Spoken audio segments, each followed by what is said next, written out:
I met Phil after he gave a talk at a local business networking group, and the theme of his talk was on storytelling and learning how to tell your story. Obviously, that piqued my interest, so I gave him a business card, and I think it was about a couple of years or close to after that where he gave me a call. He said my card was on his desk, and he said, "Look, this is only ever going to happen once." And I was like, "Oh, what is?" He said, "Well, I'm decommissioning my existing plant that was serving the construction industry with non-solvent waterproofing treatment, and I'm moving into medical grade wet wipes." I was like, "Oh wow, that's a huge pivot." And so then he explained to me, so it means decommissioning the plant, applying for therapeutic goods administration, and then refurbishing the new plant with all the latest industry 4.0 technology, and then putting the products on the shelves. Well, those are the bullet point milestones that he wanted to do. So it makes you think, well, I understand what the job is here, yeah, but no, the enormity of the scale of what he was going through, I'd only found out about and realised during the actual making of the film, because we originally were just going to make a 10-minute film just to document it, and then it just turned into something which I thought, wow, this is a great opportunity to capture just a phenomenal story of an entrepreneur and his spirit and his will to pursue his vision. And those types of stories don't come along too often, I don't think, but they should do, because I hope that this film inspires entrepreneurs to go and believe in their vision too.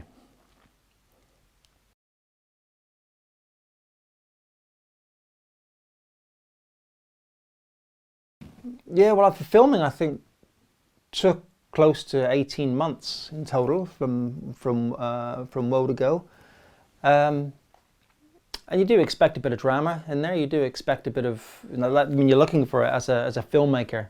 But I think the biggest thing I noticed was just the mood and the tone of the atmosphere of the plant, because when it was changing from grip set to Hygiene Co, that's just an enormous transition on so many levels for the department heads, of having to get their heads around, we're now shifting into this brand, right? We're moving out. This is this new identity that we're forming. And so they were trying to work out the labeling, they were trying to work out the branding, they were trying to work out the messaging. And then you've got, group operations and warehouse control, trying to figure out what stock, when it's coming in, trying to plan. Then you've got sales trying to figure out, right, how are we going to sell this when we haven't even got the machines to make it. And you just think, wow, what a what a thing to balance and to try and juggle, and all under Phil's vision, basically, of what he wanted to create, because it's a massive investment in what he was doing. I mean, like he said to me, he said he could have just sold grips it and then sailed off into the sunset, but this vision, this tap on the shoulder that he got from his late father, to say, you've got to go and do this.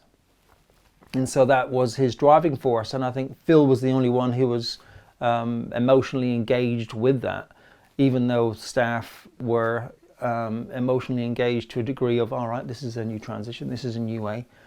But communication was key, I think, all the way through that. And I think the wheels maybe fell off in some areas, in terms of Phil was just having to go and make it happen, and the others were like trying to catch up. But I think that's just the beauty of small business. It's you just got to work and go and make decisions, and then I think it all just falls in line with what it has, and you'll see the end result of what the plant looks like now on the film, and it's just as now they can hopefully enjoy the fruits of the labour now.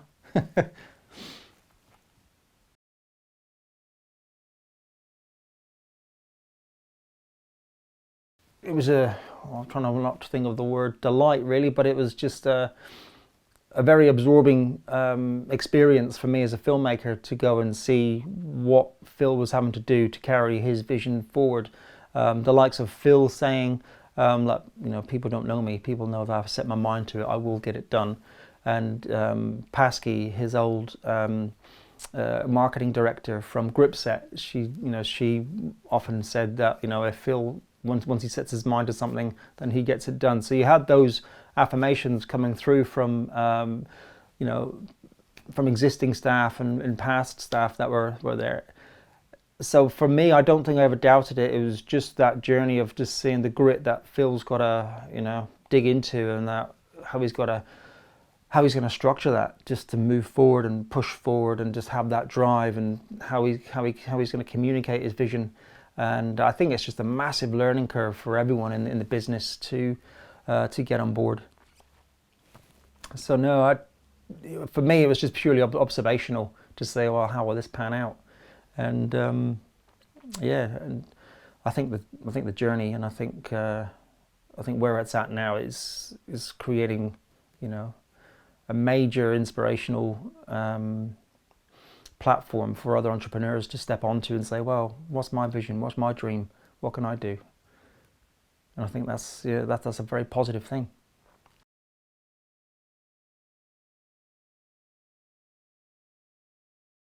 I think the takeaway, especially though in the context of entrepreneurs, is to watch the film and just be inspired about what an entrepreneurial spirit entails. It starts off with an idea, but it is that grit and determination to see it through. It is dealing with that fatigue. It is dealing with that sort of that mindset and that responsibility. And so I think if I had to think of a word that describes Phil, it would be well, 2 words. It would be accountability and responsibility in seeing your vision through.